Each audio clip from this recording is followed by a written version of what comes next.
우리 하나님 말씀 보겠습니다. 사도행전 1장 6절로 8절입니다. 제가 먼저 읽겠습니다. 그들이 모였을 때에 예수께 여쭈어 이르되 주께서 이스라엘 나라를 회복하심이 이때니까 하니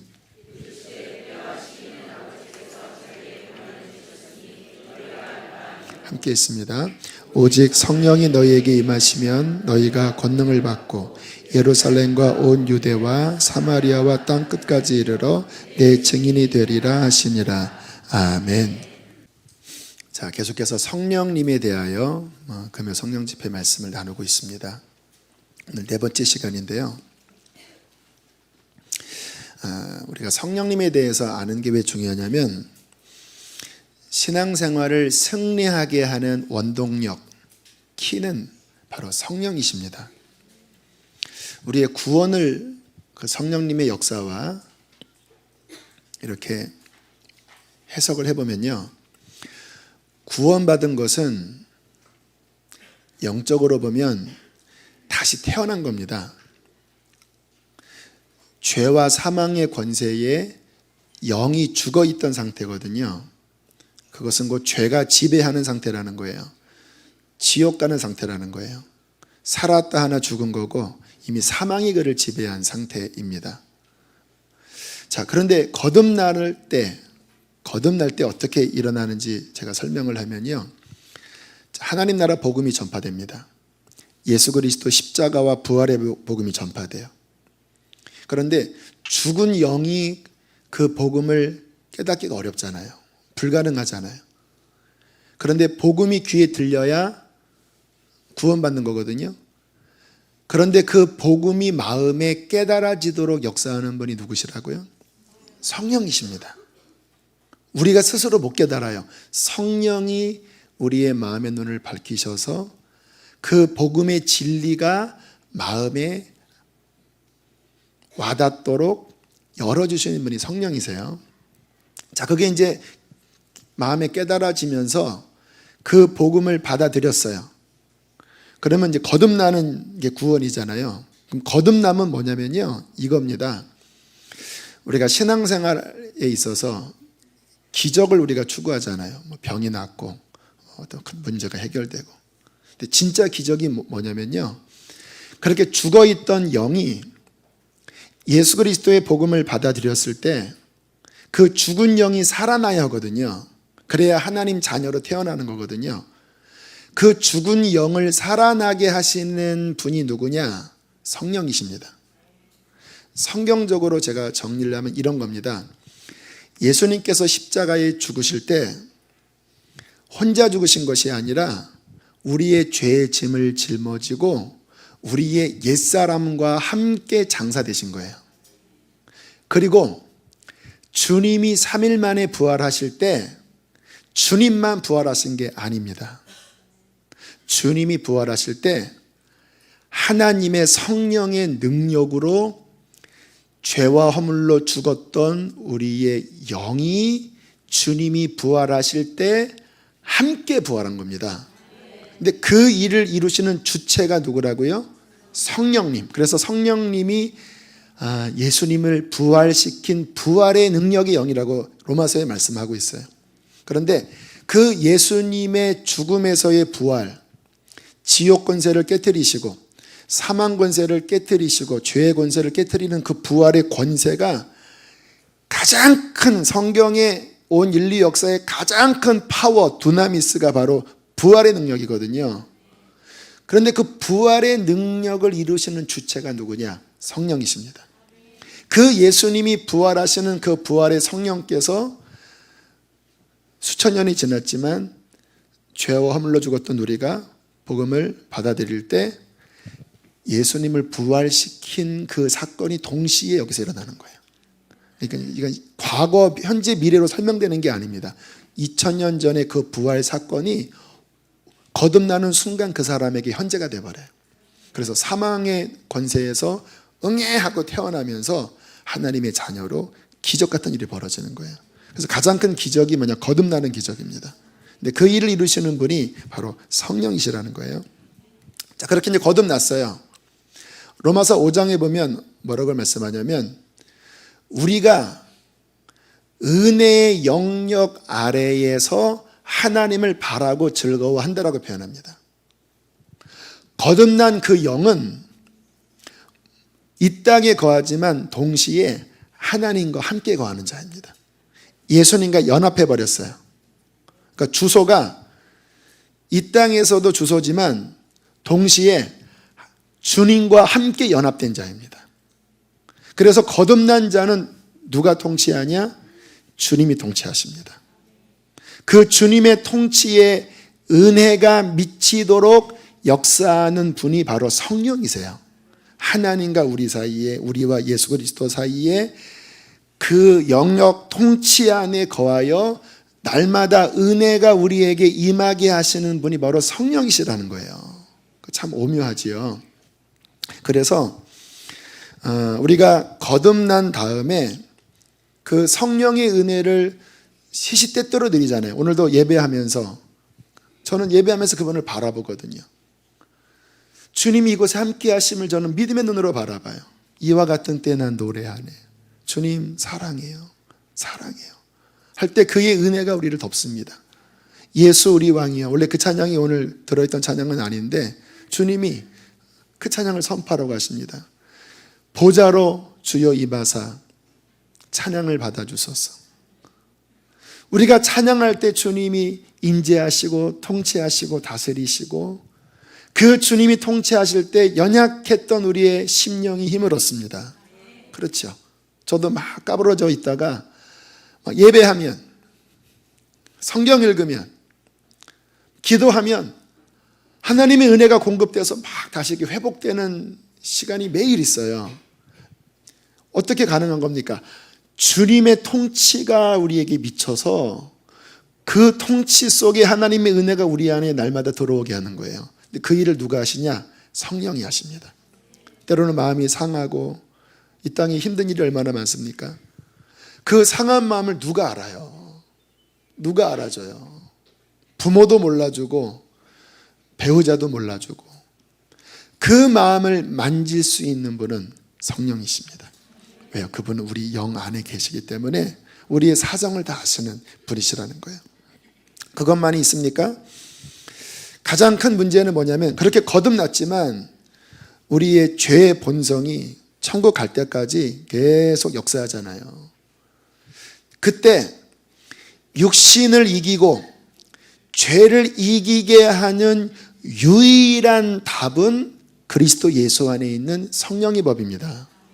저는 성경을 읽으면 읽을수록 답이 하나밖에 없어요.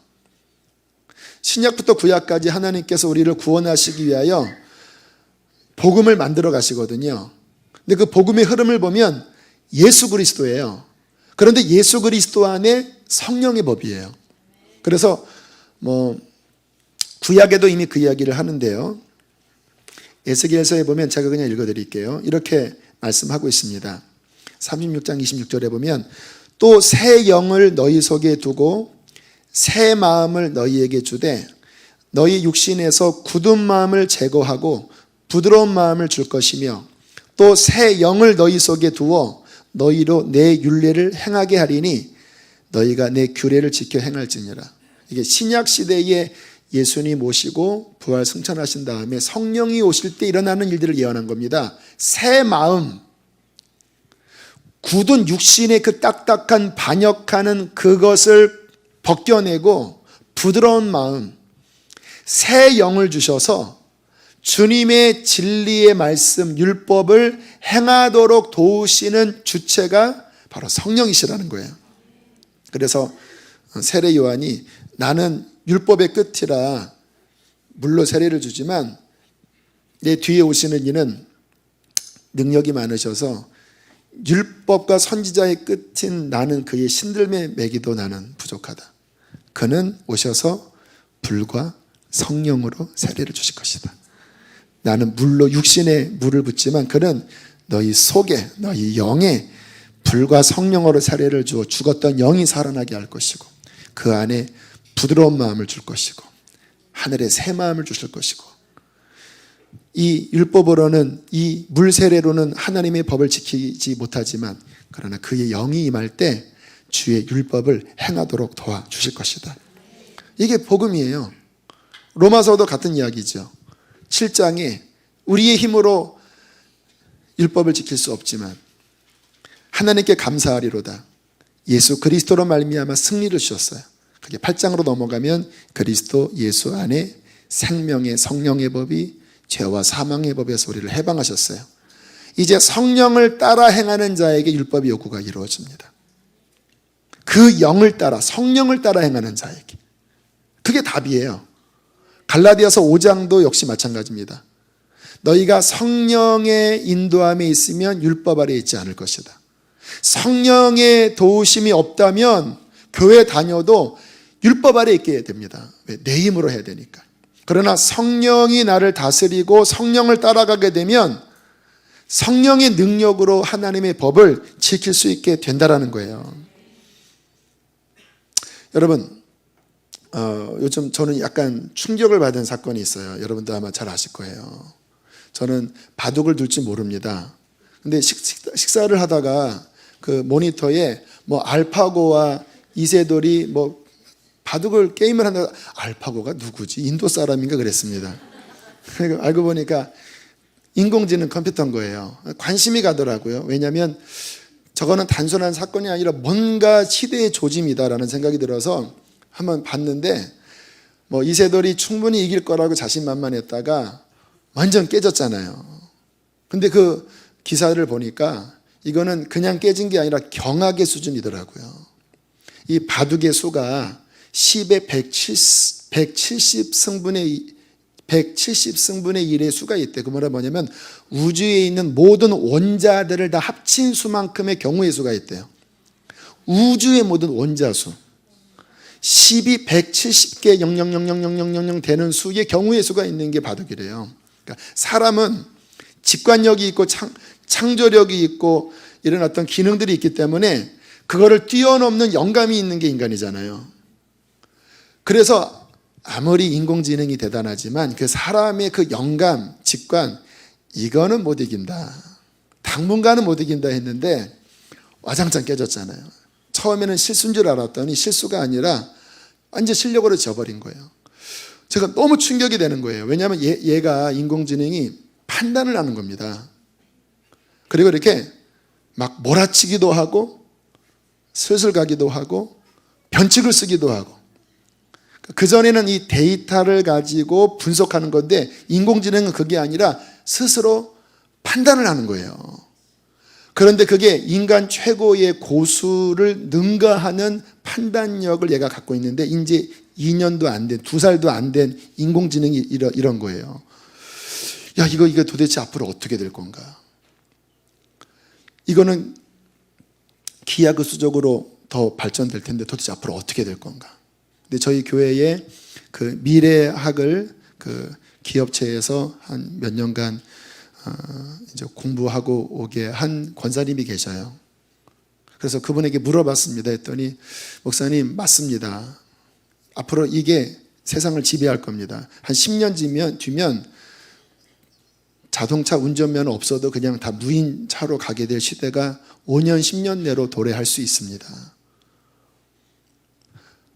컴퓨터와 몸이 서로 있는데요. 옷이 색깔이 마음대로 변하고 눈에 컨택트 렌즈를 끼는데 그게 앞에 증강현실로 이렇게 모니터가 그 컨택트 렌즈 끼면 앞에 이렇게 펼쳐지는 거예요. 별의별 일들이 다 벌어지는 거예요. 엄청난 지식 축적뿐만 아니라 그거를 예리하게 판단하는 그 컴퓨터가 사람에게 붙어서 별의별 것들을 다 주는 시대에 사람들은 거기에 현혹하겠고 그거를 하나님처럼 의지하겠고 또 그게 죄 쪽으로 이게 개발이 되면 별의별 게 앞으로 다 나오거든요. 우리가 상상을 초월한 것들이 이미 만들어졌습니다. 그게 이제 전 세계에 보급되고 하는 거는 이 어떤 트렌드만 바뀌면 그게 막 퍼지는 거거든요. 그런 시대에 우리가 어떻게 살아요? 어떻게 죄를 이기고 어떻게 분별을 해요? 기도하지 않아도 돼요, 여러분. 인공지능 알파고한테 이럴 때 어떻게 됩니까? 치면은 엄청난 축적된 것으로 자신이 판단해서 막 이렇게 저렇게 가르쳐주는 시대가 온다라는 거예요. 그러나 기억하십시오. 그래봤자 육신입니다. 그래봤자 세상이에요. 우리의 영혼을 만족시킬 수 있는 분은 성령님밖에 없습니다. 우리의 영원한 미래를 이끌 수 있는 분은 인공지능이 아니라 오직 하나님의 신밖에 없어요. 우리가 그 세상에서 이 세상을 이기고 승리하는 유일한 길은 인공지능보다 비교할 수 없는 하나님의 신이 우리와 함께할 때 그 하나님의 영을 통하여 만족함을 누리고 그 영의 인도함을 받고 육신을 이기는 자만이 앞으로 다가오는 그 별의 별천지 세상에 우리는 신앙을 지키고 승리할 수 있다는 거예요. 그러므로 우리가 신앙생활을 할 때 너무너무 중요한 부분은 뭐냐? 예수 믿는 것만이 아닙니다. 교회 다니는 것만이 아닙니다. 성령의 지배를 받으셔야 돼요. 교회는 다니고 성령이 그 안에 거하시지만 성령의 지배받지 않은 육신의 지배를 받는 사람들이 얼마나 많습니까? 그 상태로는 이 시대 죄 못 이기고 신앙의 길을 따라가기 어렵습니다. 성령님이 나를 지배하시도록 우리가 날마다 그분께 굴복하고 그의 충만함을 받도록 예배를 힘쓰고, 어떤 분은 이 충만함을 유지하려고요 수시로 3일 금식을 하시더라고요. 그래서 그분 보면 항상 충만합니다. 왜냐하면 조금 떨어지면 그냥 벌써 금식이세요. 금식하고 계셔요. 왜? 그거 유지하시려고. 어떤 분은 막 밤새 기도하시고 거의 그게 습관이고요. 저 같은 경우에는 성경 읽어요. 제가 성경 읽는 이유는 충만함을 유지하기 위한 저의 중요한 방편이거든요. 그렇게 몸부림치면서 성령님을 충만하게 우리 안에 모시고 살아야 우리는 아까 열거한 그 수많은 성령의 은혜들을 누릴 수 있는 것입니다. 자, 그런데 오늘 말씀드리고 싶은 것은 그 성령 충만함을 유지하는 아주 중요한 것에 대한 부분을 좀 나누려고 합니다. 제 마음의 소원은요, 여러분들이 주의 은혜를 충만히 받는 거예요. 저희 교회 표가 그 핵심 가치가 복음 다음에 성령이거든요. 근데 그 성령에 대한 내용은 풍성함을 누리라는 거거든요. 성경은 그 성령으로 말미암아 우리의 속사람이 풍성하게 되길 원한다, 강건하게 되길 원한다. 이게 하나님의 뜻입니다. 그 성령 충만함 받는 게 하나님의 목적이거든요. 그게 제 마음의 소원이라 오늘 그 성령 충만함을 받는 아주 중요한 본질적인 부분 하나를 말씀을 드리려고 합니다. 자, 언제 하나님의 성령이 우리 안에 부어주실까? 물론 회개하고 예수님 믿을 때예요. 또 기도할 때예요. 자, 그러나 회개하고 예수님 믿고 기도해도 성령을 주시지만, 그러나 그렇게만 기도하면 어느 순간에 제가 보면 멈춥니다. 이것도 100% 정확한 말은 아니지만 회개하고 기도하고 막 성령 충만함을 구할 때 주시긴 주시지만 어느 순간도 못 넘어가는 한계에 부딪혀요. 이걸 안 하면. 그러면 이것이 무엇이냐? 하나님 나라를 위하여 일할 때 성령의 역사가 폭발합니다. 너무 중요한 말씀이에요. 우리가 회개하고 그의 성령의 충만함을 받아 죄를 이기길 원하고 그 성령님으로 위로받기를 원하고 주님이 채워주세요. 그러나 그것이 내 기도의 목적이 되어버리면 주님이 우리에게 성령을 주시는 그 목적과 핀트가 안 맞아버립니다. 주님이 우리에게 성령을 주시는 목적은 우리의 회복도 있지만, 이따가 나누겠지만, 더 중요한 것은 하나님 나라를 위하여 일하도록 성령을 주시는 거예요. 저 같은 경우는요, 처음 고등학교 때 성령의 은혜를 주셨는데 금방 떨어져 버렸어요. 아마 얼마 못 갔습니다. 그래서 이제 여기 학생들처럼 저도 금요 성령 집회 때 학생 때부터 나갔어요. 근데 제가 생각해 보면 충만함을 이렇게 유지하지 못했던 것 같아요. 그러다가 20살 때 주인이 바뀌면서 중심이 예수님이 되면서부터 성령이 나를 더 강력하게 지배하기 시작하셨습니다. 그때부터 어떤 영적인 세계도 많이 열렸고 그 충만함이 그때부터 쭉 이렇게 물론 올라갔다 내려갔다 했지만 계속 이렇게 상승세로 올라갔는데 그때 20살 때 주의 성령이 나를 지배하시고 난 다음에 계속 성장시켰던 주요한 요인이 뭐냐? 성령 받자마자 곧 하나님을 위해서 일하기 시작했어요. 마치 이렇게 사도 바울 보면 사도 바울이 다메섹에서 주님 만나고 그리고 그 눈을 뜨고 성령으로 세례 받은 다음 곧장 예수가 그리스도라고 막 증거하게 다녔거든요. 곧장 증거했습니다. 그렇게 나이는 어렵지만 성령이 임하신 다음부터 뭐 그렇게 주님이 몰아가셨습니다. 기도회를 인도했고 상담 요청이 되게 많이 왔어요. 그 당시에는 핸드폰도 없던 시절이잖아요. 근데 아무튼 어떻게 전화로 상담을 자주 하는 일이 벌어졌고 뭐 신방을 오라는 이야기도 많이 왔었고 병자를 위해서 기도해 달라고 20살짜리 아이가 뭘 압니까? 근데 이상하게 환경이 그렇게 갔어요. 그러니까 저는 실력이 전혀 안 되고 그때 너무 힘들었습니다. 어떻게 이 상황을 모면할까가 제 관심사였어요. 왜? 너무 이건 아닌 것 같은데 이거는 뭐 그릇도 안 되는데 도대체 이게 뭐냐 막 짜증이 나더라고요. 그래갖고 제가 하나님께 막 투정도 부렸습니다. 이게 도대체 뭡니까 하나님?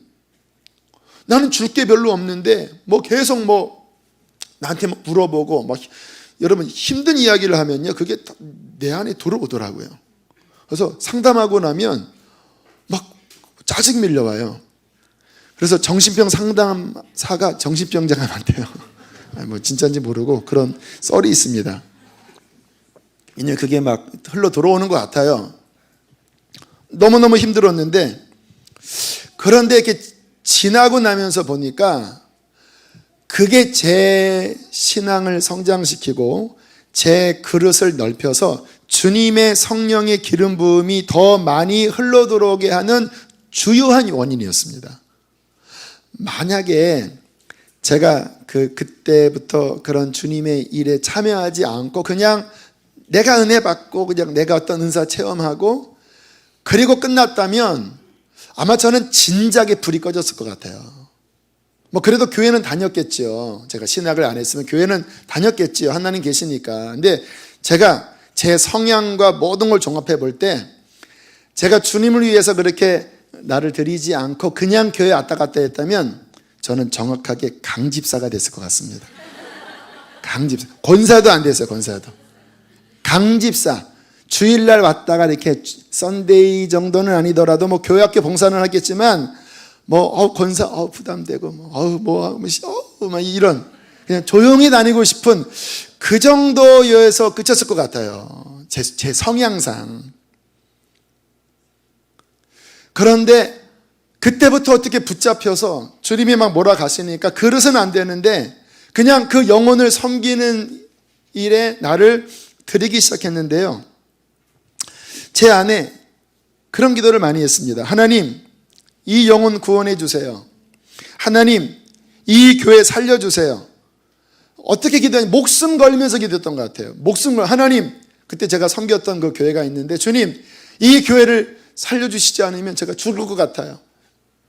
이 영혼들이 하나님 주님 만나서 회복되지 않으면 죽을 것 같아요. 하나님 살려주세요 하면서 학교에서 집 가는 그 통학버스 안에서 버스 손잡이를 붙잡고 막 1시간씩 막 주님 누구누구 구원해 주세요. 누구누구 만나 주세요. 어린 나이에 그렇게 막 기도했는데 그때 막 애절했던 것 같아요. 근데 결국 제가 있을 때 그 교회가 부흥은 안 됐습니다. 그 아이들의 막 변화는 없이 이제 제가 다른 사역지로 옮기게 됐는데 그렇게 되면서 제가 돌아보니까 철이 들었던 것 같아요. 왜요? 하나님께서 내게 주신 은혜가 여기가 종착역이 되지 않고 비록 처음에 은혜를 받은 분량이 적었지만 이 받은 은혜의 분량이 흘러가는 통로가 되도록 주님 여기 구원해 주세요. 얘네들 살려주세요. 이 교회 회복시켜 주세요. 작은 물줄기지만 계속 그렇게 흘려보내니까 하나님께서 그런 마음을 가진 자에게 은혜를 더해 주시겠습니까? 덜 해 주시겠습니까? 더해 주세요. 하나님은 요만큼 받았는데 주님 살려주세요. 주님 얘네들 살려주세요. 그러면 주님 요만큼 받았는데 금방 흘러간 거예요. 나는 남은 게 없어요. 그래도 눈앞에 오니까 붙잡고 하나님 도와주세요. 이 사람 고쳐주세요. 여기 악한 영 쫓아내주세요. 요만큼 받았는데 요만큼 흘러나니까 이게 그릇이 작으니까 허덕허덕 되죠. 막 짜증나고 막 불편하고 막 공격도 받고. 그런데 그렇게 6개월, 1년, 2년, 3년 하니까 점점 주님께서 수로를 더 넓혀주시면서 그 하나님의 더 깊은 은혜를 받는, 오히려 그렇게 기도했던 대상들보다, 그렇게 제가 섬겼던 대상들보다 지금 와서 보니까 제가 훨씬 더 큰 은혜를 받은 거예요. 성경에 주는 자가 받는 자보다 복되다 하셨습니다. 주면 하나님이 누르고 흔들어 넘치도록 채워주시겠다고 했잖아요. 이게 물질의 영역도 그렇지만요, 영적 영역도요, 주려고 할 때 그 하나님의 사랑으로 여기가 사회가 되지 않겠습니다. 여기가 은혜의 종착역이 되지 않겠습니다. 주님 구원해 주세요.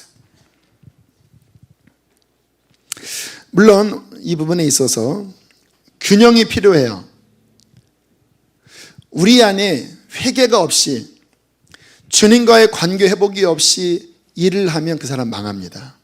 왜냐하면 회개 없이, 주님과의 관계 정립 없이 교회 일을 한다라고 하는 것은 구정물이 나간다는 말이에요. 육신이 중심이 되면 그 안에서 나가는 게 육신밖에 더 나가겠습니까? 그건 오히려 망하게 만듭니다. 소경이 되어 소경을 인도하는 것밖에 되지 않아요. 그거는 안 돼요. 그러나 먼저 회개하고, 그리고 예수가 중심이 되고, 그리고 하나님의 은혜를 받았는데 그것 안에서 멈추려고 하면 안 된다는 거예요. 주님이 주신 그 은혜가 여기서부터 하나님이 바라보시는 그 영혼들을 향하여 흘러나가도록 빨리 수로를 열어주어야 하나님은 그 은혜가 우리 안에 더 풍성하게 채워주신다는 것입니다. 왜 그러냐면요, 제가 이렇게 섬겨보니까 그냥 제가 주님 이렇게 만날 때와 영혼들을 섬길 때는 더 힘이 들어요. 벌써 이게 관계가 복잡해지잖아요. 그런데 그 영혼들을 섬기는 그 와중에 주님과 동행하게 됩니다. 주님이 일하시는 일에 참여하게 되더라고요. 그 속에서 주님의 어떠한 깊은 은혜를 더 맛보아 알게 되더라고요. 그게 아주 귀한 은혜인 것입니다. 자, 그러면 성령님이 어떤 분이신지를 조금 살펴보기를 원하는데요. 삼위일체는 아마 요한복음 17장쯤 가면, 아마 연말쯤 가면, 아니면 내년 초쯤 가면 삼위일체에 대해서 한번 주일날 좀 정리를 한번 해드릴게요. 오늘은 삼위일체를 신학적으로 정립을 하는 거는 좀 맞지 않아서 자세하게 다루지는 않겠지만, 아무튼 성령님은 하나님이십니다. 어떤 단체 보면 성령님을 좀 터부시하는 경향이 보수적인 그 신앙 색깔을 가진 분들 중에서 계셔요. 좀 말이 안 되는 거지요.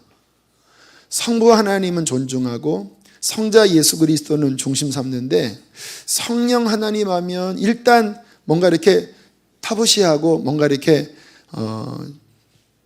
약간 이렇게 하등하게 여기나, 그건 아닌데 그런 어떤 뉘앙스가 있는 경향이 많이 있어요. 그거는 잘못된 신앙입니다. 성부, 성자, 성령 삼위일체 하나님이십니다. 언제 드러나느냐? 창세기 1장부터 드러나요. 태초에 하나님이 천지를 창조하시니라. 땅이 혼돈하고 공허하여 흑암이 깊음 중에 있고 하나님의 신이 수면 위에 운행하시니라. 하나님이 가라사대, 하나님이 말씀하시되, 말씀이 예수 그리스도입니다. 빛이 있으라 성부께서 하심에, 예수가 말씀이세요. 빛이 있게 하신 분은 성령이십니다. 그거는 나중에 이야기하고요. 창세기부터 삼위일체 하나님 이야기하고요. 가장 극명하게 드러나는 장소가 예수님 세례받고 올라오실 때, 그때 하늘 아버지께서 이는 내 사랑하는 자요 내 기뻐하는 아들이다 할 때 누가 내려오시죠? 성령이 비둘기같이 삼위일체 하나님. 되게 오묘한 겁니다.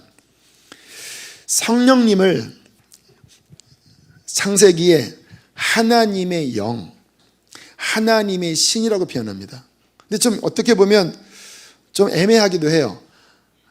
하나님도 영이시잖아요. 하나님도 신이시잖아요. 근데 성령을 하나님의 영, 하나님의 신으로 표현합니다. 도대체 어떤 관계일까요? 하나님도 영이신데 성령님이 하나님의 영이에요. 성부 하나님이 계신데, 여러분 우리 여기 강대영이 있고 강대영 안에 강대영의 영혼이 있잖아요. 그렇죠? 나의 본체는 내 영혼이죠. 성부 하나님이 계신데 그분 영이십니다. 그런데 그분 심장 안에 그분의 영이 거하십니다. 성령님은 하나님의 영, 하나님과 동격이신 하나님이시고, 로마서 8장에는 그리스도의 영이라고 표현해요. 예수의 영, 예수님이잖아요. 예수님 안에 계신 그 심장, 마음, 그분이 성령이시라는 거예요. 다시 말하면 성령님은 하나님이십니다. 그런데 그 성령님이 하시는 역할이 있어요. 하나님의 신, 성부 하나님이 계신데 그 안에 있는 그 영이 이 세상에 흘러가요. 그런데 그 성령이 움직이실 때 나타나는 역사가 있습니다. 그것은 능력입니다. 성령님이 움직이실 때 하나님의 모든 역사가 현장에서 일어나요. 좀 여러분 좀 복잡할 수 있지만 그냥 직관적으로 받아들이시면 됩니다. 하나님의 모든 일을 이루는 분은 성령이 하십니다. 왜 태초에 혼돈하고 공허하고 캄캄한 그 세상에 하나님의 신이 운행하셨을까요? 그 운행하다라고 하는 원어 표현이 암탉이 알을 품는 그런 원어임이라고 그래요. 하나님의 영이 혼돈한 세상을 이렇게 품으셔요. 하나님께서 말씀하십니다. 그 말씀이 현장에서 이루어지게 하는 파워는 바로 성령이 하시는 겁니다. 그래서 스가랴 4장에 이는 힘으로 되지 않고 능으로 되지 않고 뭐로 된다고요? 나의 신으로 되느니라. 그래서 성령님을 우리에게 보내주신 이유가 그래서 그런 거예요. 그분의 영의 능력으로만이 거듭나고 그 영의 능력으로만이 신앙생활을 할 수 있는 거예요. 예수님께서 이 땅에 오실 때 그 로고스, 태초부터 계셨던 말씀이신 그 하나님이신 예수님이 육신을 입고 이 땅에 오시는 것도 참 비밀스러운 거잖아요. 어떻게 하나님이 인간이 됩니까? 근데 어느 날 마리아에게 천사가 와서 너에게 임신했다. 나는 남자를 알지 못합니다. 그때 천사가 뭐라고 하는지 아시죠? 지극히 크신 이의 능력이 너를 덮으시리니 성령이 너에게 임하실 것이다.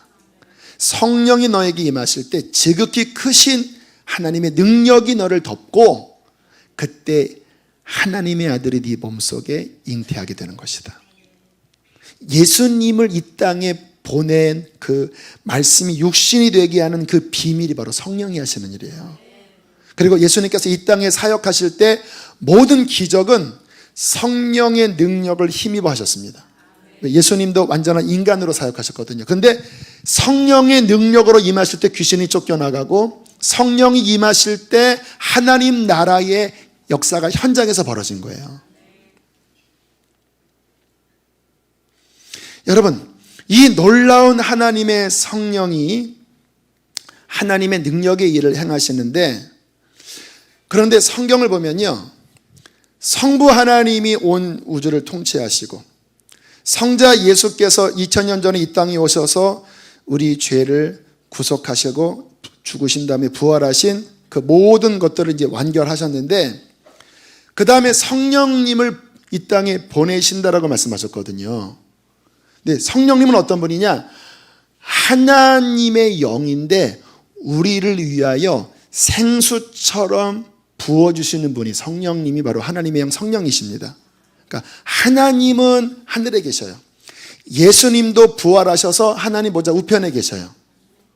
그런데 그 하나님의 영, 그리스도의 영, 하나님의 능력을 이루시고 예수의 복음을 이루시는 그 하나님의 능력의 영은 이 땅 가운데 생수처럼 부어져서 믿는 우리 안에 들어와 역사하시는 분이 바로 성령이시라는 거예요. 오늘 좀 말씀을 많이 하네요.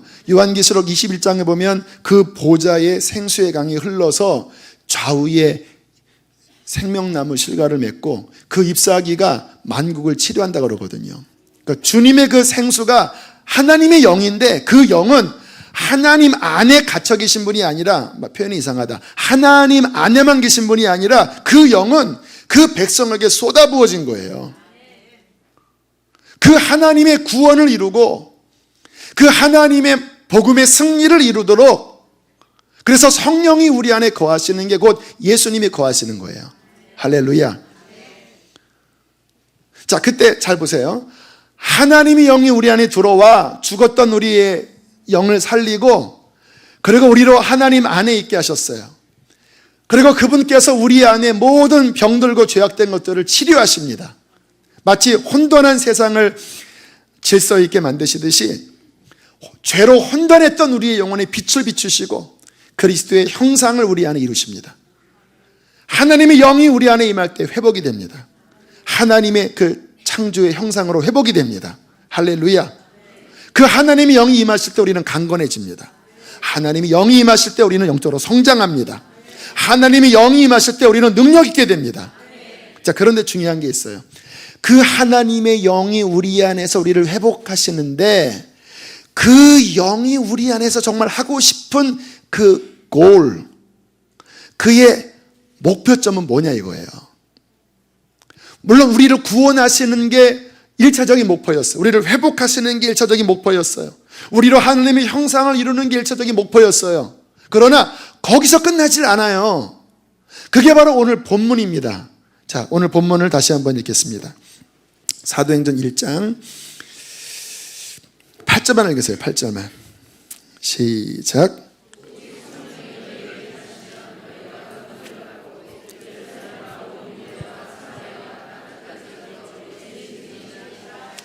할렐루야. 그 성령이 임하시면 네가 구원받고, 성령이 임하시면 네가 해갈하고, 성령이 임하시면 네가 변화받고 라고 말씀하지 않습니다. 그거는 기본이고, 성령이 임하시면 너에게 뭐가 임해요? 권능이. 왜? 성령님은 권능의 영이거든요. 무슨 권능입니까? 하나님의 나라를 완성시키는 권능이에요. 예루살렘과 유대와 사마리아와 땅 끝에 하나님은 하나님의 꿈이 있어요. 그 하나님의 꿈은 하나님 나라 완성시키는 겁니다. 지금 사람들은 하나님을 거부하잖아요. 예수님을 거부하잖아요. 그들의 구원을 위한 모든 것들을 완결하셨는데 거부하잖아요. 그런데 예수님은 모든 것을 이루셨습니다. 회개하고 예수를 주님으로 영접하면 구원받습니다. 그런데 세상 사람들은 눈이 어두워 죄악에 잡혀 있고 헛된 것에 잡혀서 영원히 멸망으로 들어가는 그 형국이 된 거예요. 그런데 안타까운 사실은 구원을 위한 모든 것을 다 완비하셨잖아요. 주님이 원하시는 것은 이 복음이 땅끝까지 전파돼서 오늘 미엔족이라든가 세상 모든 민족에게 이 구원의 복된 소식을 전하여 각 족속과 각 나라에서 각 방언에서 주님의 구원받은 자들을 뽑아내요 하나님 나라를 완성하는 게 그분의 꿈입니다. 태초부터 있었던 꿈이에요. 이거는 다니엘서의 꿈이 계속 나옵니다. 세상은 망하지만 영원히 변하지 않는 하나님의 나라가 완성될 것이다. 그런데 그 하나님의 나라를 완성시킬 수 있는 그 역할을 하는 분이 누구예요? 성령이세요. 근데 성령이 혼자 하시냐? 아닙니다. 누구를 통해 하세요? 성령 받은 육신을 입은 우리를 통해서. 그게 하나님의 계획이에요. 우리 없이 성령님 혼자 안 하십니다. 성령님 없이 우리 힘으로도 안 돼요. 그러나 우리가 회개하고 우리 안에 하나님의 성령께서 채워질 때 그 놀라운 두나미스 권능이 우리에게 부어집니다. 이 권능으로 예루살렘과 온 유대와 사마리아 땅끝까지 하나님의 나라가 다가왔다고 선포할 때, 회개하고 예수 믿으면 구원받는다고 선포할 때, 이 선포에 성령이 역사하실 때 그들 마음에 깨달음이 오고, 회개하고 복음을 받아들일 때 죽었던 영이 살아나고, 사탄의 권세가 깨어져 도망가고, 하나님의 나라가 점점 세상을 점령하시는 거예요. 각 족속에, 각 방언에. 여러분, 우리나라가 130-40년 전만 해도 완전 미전도 종족이었잖아요. 완전 불교와 유교와 그 인습에 찌들려 무당 구판에. 그런데 하나님 나라의 복음이 우리 선교사님들을 통해서 선포되었을 때 우리 안에 하나님의 나라가 임하고 교회가 세워지고 구원받은 우리들이 생긴 거잖아요. 그 일을 하신 분이 누구시라고요? 성령님인데, 성령님 혼자 하신 게 아니라 그 복음을 받아 복음의 종착역이 아니라 복음의 통로가 되도록 자신을 믿음으로 드리고, 주님 이 민족을 구원하여 주십시오, 주님 이 영혼을 구원하여 주십시오. 그렇게 하나님의 마음을 쫓아 자신을 헌신한 그 하나님 마음 품은 사람을 통하여 하나님의 나라는 확장된다라는 것입니다. 여러분, 이것이 바로 성령이 우리에게 오신 이유이고요, 이게 바로 교회의 과업 사명입니다. 왜 교회에 성령을, 우리끼리 은혜 받고 우리끼리 신령한 은혜를 받으면서 하나님을 찬양하면서 뭔가 회복되고 은혜 받고 그것만 하라고요? 물론 그거 가장 중요한 겁니다. 우리가 하나님을 경배하면서 그분을 영화롭게 하고 그를 즐거워하는 것이 신앙의 중요한 부분입니다. 그러나 그렇게 주님의 심장 안으로 들어가면 기쁨도 있지만 그분 심장 안에 있는 잃어버린 영혼들을 향한 그분의 아픔도 우리에게 주어지는 거예요. 제가 주님 앞에 묵상하고 말씀 갖고 씨름하고 그렇게 주님께 깊이 들어갈 때 주님께서 그 잃어버린 영혼들의 울음소리를 제 마음에 듣게 하신 적도 여러 번 있었어요. 영혼들의 그 음메 하는 그 양들의 그 울음소리 듣는데 어떻게 할 줄 모르는 마음이 들기도 하고, 저 넓은 들판에 곡식이 익어 고개를 숙이고 있는데 추수할 건 많은데 일꾼이 없어서 어찌할꼬 하는 그런 어떤 주님의 탄식 때문에 주님 나를 보내달라고 안타깝게 여기기도 하고, 주님 안에 깊이 들어가면 들어갈수록 주님의 그 아름다움을 느끼는데, 아름다움만 느끼는 게 아니라 그분 심장 안에 있는 그 꿈, 그 나라 완성을 향한 그분의 불타는 마음, 잃어버린 영혼과 잃어버린 민족을 향한 그분의 애타는 마음, 이것이 우리 안에 부어져서 주님 내가 여기 있습니다, 주님 나라 이 땅에 임하십시오, 하나님 나라 임하여 주십시오, 그런 갈망으로 헌신할 수밖에 없는 것이 바로 성령 받은 자의 마음이라는 것입니다. 지난 주간에 어떤 분 신방을 했는데요, 요즘 기도가 열리셨다고 좋아하시더라고요. 그전에는 30분 기도하기도 힘드셨는데 기도가 지금 너무 잘 되신대요. 근데 언제 잘 됐냐? 늘 가정의 어려운 문제만을 위해서 안타깝게 기도할 때는 그렇게 안 열렸는데, 갑자기 어느 날 기도하다가 북한의 그 불쌍한 고아들, 북한의 장애인들, 그 아이들을 가슴에 품고 기도하기 시작하는데 기도가 열려버렸대요. 그래서 몇 시간씩 안타깝게 기도하면서 주님 어떻게 그 북한의 불쌍한 영혼들에 쓰임 받을까요? 주님 입양을 해야 되겠습니까? 어떻게 해야 되겠습니까? 이런 마음에 너무 기도의 문이 열려서 두렵기도 하고 안타깝기도 하고 그런 마음이 드신다고 이야기를 해요. 제가 그 이야기를 들으면서 다시 한번 제 마음속에 오늘 말씀에 대한 확신을 얻었어요. 여러분, 정말 주님 깊이 만나시려면요, 그분이 기뻐하는 마음을 품으셔야 합니다. 주님의 마음은 그게 나라이고 잃어버린 영혼들입니다. 이 교회가 정말 건강한 교회가 되려면요, 저는 이번 여름을 그래서 기대해요. 성령님이 분명히 저는 그 마음을 주셨다고 믿습니다. 저기 그런 마음을 주셨어요. 너희들끼리 모여서 언제까지 은혜만 받을래? 목마르다고 갈급하다고 언제까지 그렇게만 할래? 교회는 나가는 거야. 주님께서 오늘 분명히 나가라고 그랬잖아요. 예루살렘과 땅 끝까지 이르러. 그래서 각 목장에서 이번 여름에 국내든 어디든 목장과 지역에서 연합하여 섬마을이든 가난하고 힘든 지역이든 아니면 뭐 서울역 노숙하는 그곳이든 흘러가셔야 돼요. 흘러가야 목장이 살아납니다. 제가 2005년이었던 것 같아요. 안산에서 청년 사역을 할 때 저는 영적으로 사람들의 어떤 회복시키는 게 저의 갈망이니까 늘 청년들 리더들과 함께 그런 시간을 가졌는데 어느 때쯤 되었을 때 야 우리 전도하자 이런 마음이 들었습니다. 그래서 이제 청년 그 셀 리더들 모여서 이제 짰어요. 그래서 우리 친구들을 어떻게 데려와서 그때 4.19였나 4.17이었나 그런 이제 전도 집회를 작정을 하고 이제 초청도 하고 그리고 주일날 이제 그 본 예배당에 이제 사람들 모은 거예요. 저도 이제 열심히 복음을 준비하고 그리고 이제 예배에 들어가는데 한 3, 40분 찬양을 하거든요. 근데 그날따라 찬양 분위기가 다른 거예요.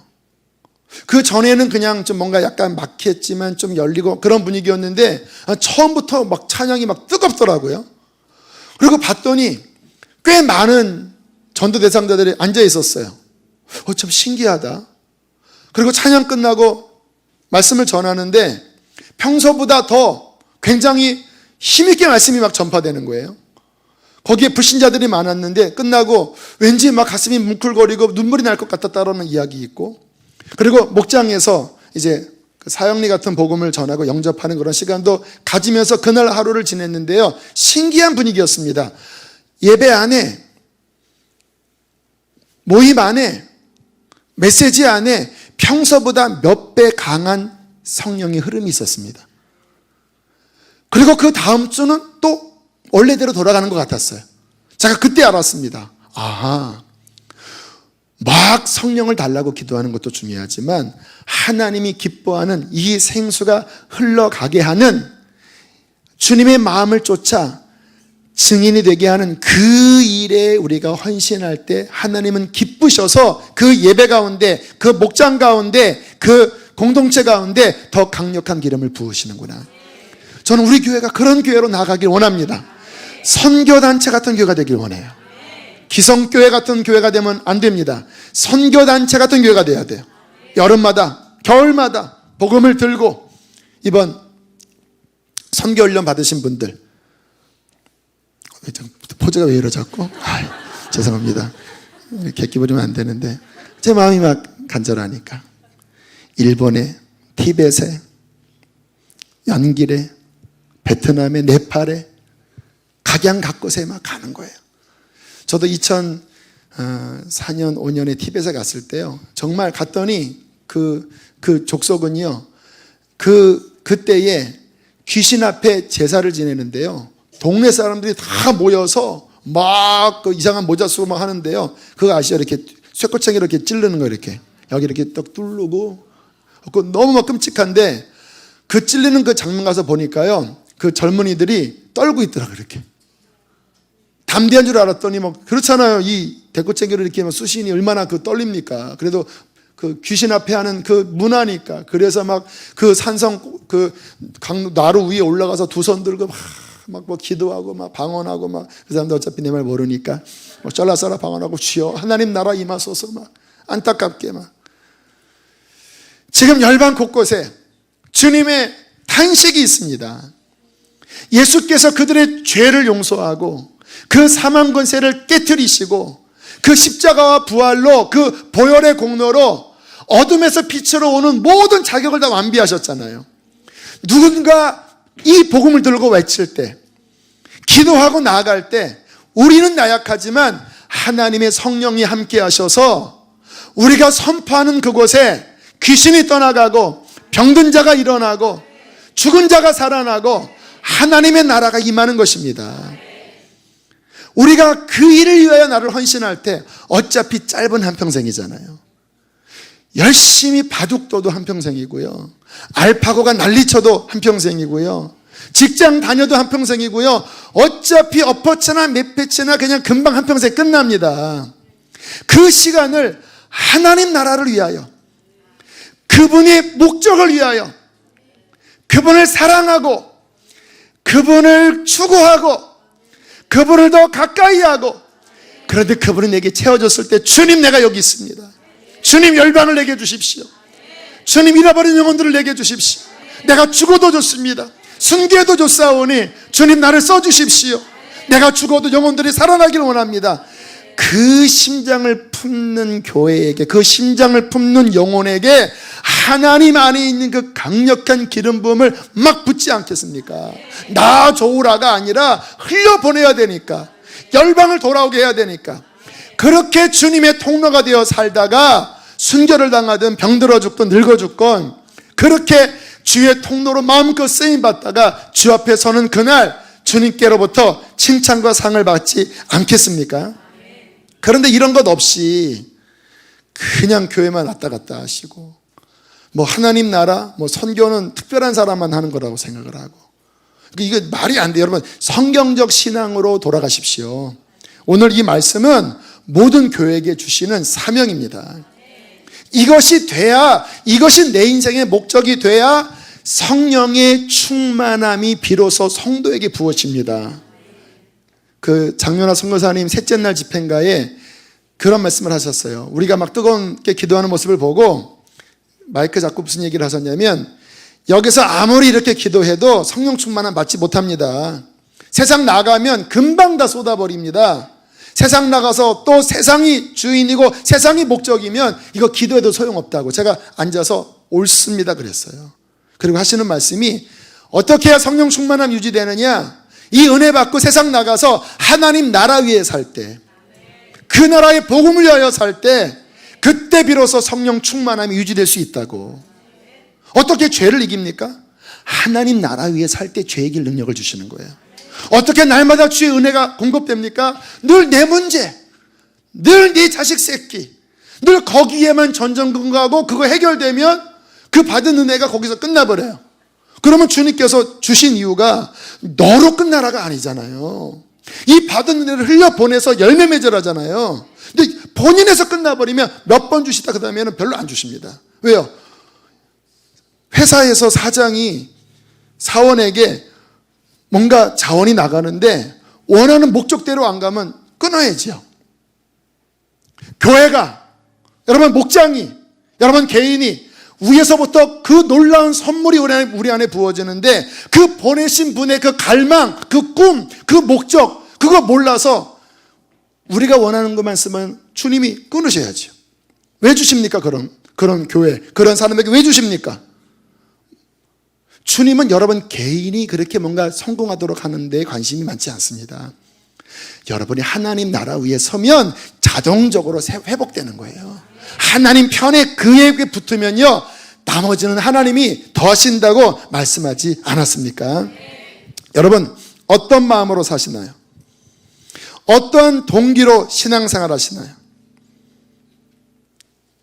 여러분에게 주신 귀한 은혜를 이제 남은 한평생, 어차피 한평생입니다. 금방 지나가고 소진될 거예요.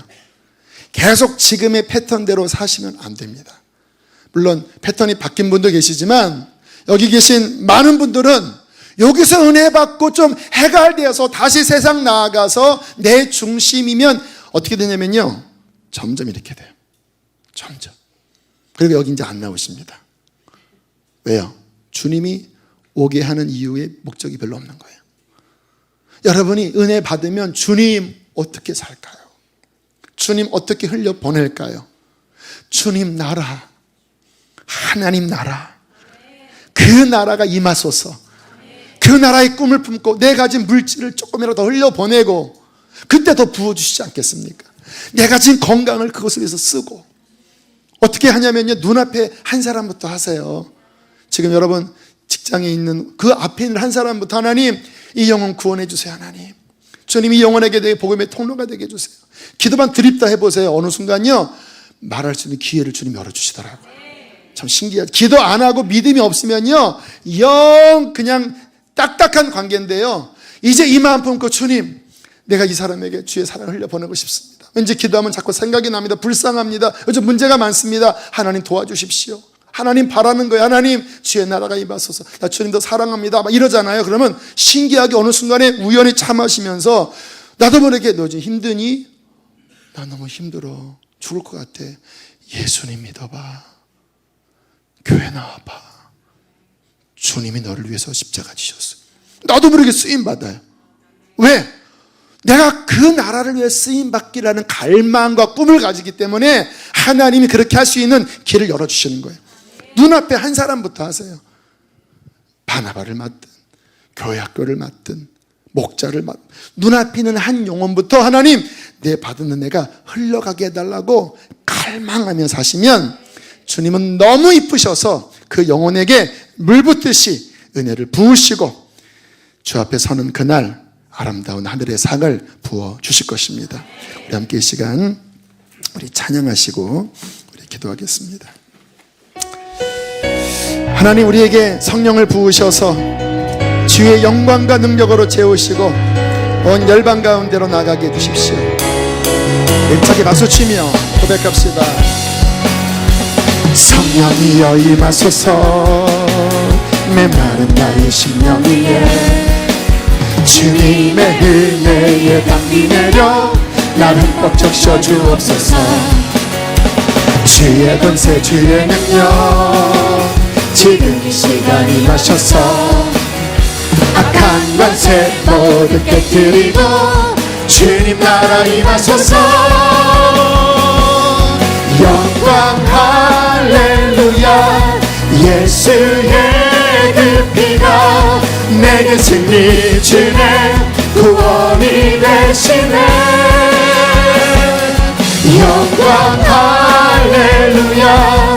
예수의 그 피가 내게 승리 주네 구원이 되시네. 한 번 더.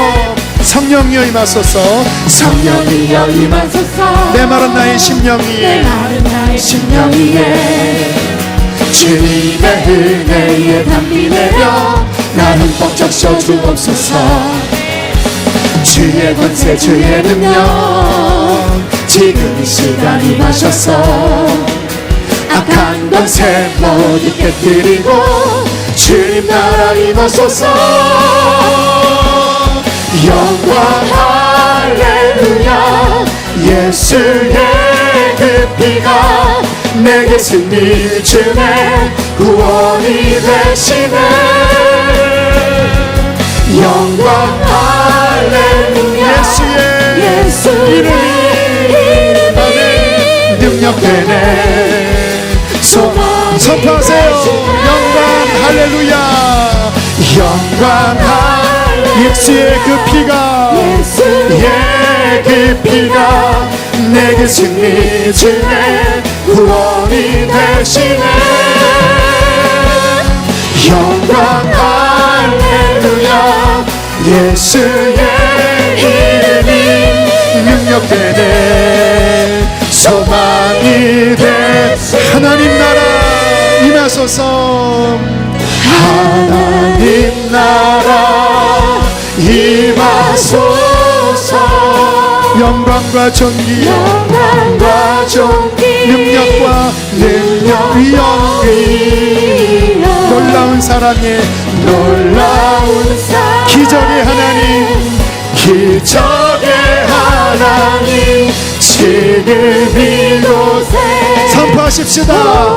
하나님 나라 임하소서. 하나님 나라 임하소서. 영광과 존귀 능력과 위 불 꺼주세요. 놀라운 사랑의 기적의 하나님 지금 이곳에 오소서. 이렇게 시간 기도하실 때 하나님 내가 여기 있습니다. 내 인생의 방향 내 인생의 꿈과 목적은 분명합니다. 하나님 당신의 나라입니다. 하나님이 내게 은혜를 주시는 것은 나 하나만 은혜 받고 끝나라고 그 엄청난 구원과 성령을 주신 것이 아님을 압니다. 주님의 나라를 위하여 나를 부르셨습니다. 하나님, 나를 채우시고 주님 흘려보내게 하여 주십시오. 나를 더 깨트려 주시어서 더 주 앞에 쓰임받게 하여 주십시오. 나의 인생의 방향이 더 이상 먹고 마시고 사는 것이 아니라 하나님 나라와 의가 되게 하여 주시옵소서. 그것을 구할 때 성령을 물 붓듯이 더욱 부어 주시옵소서. 우리 주여 크게 두 번 부르시고 성령을 부어달라고 기도하시겠습니다. 주여, 주여.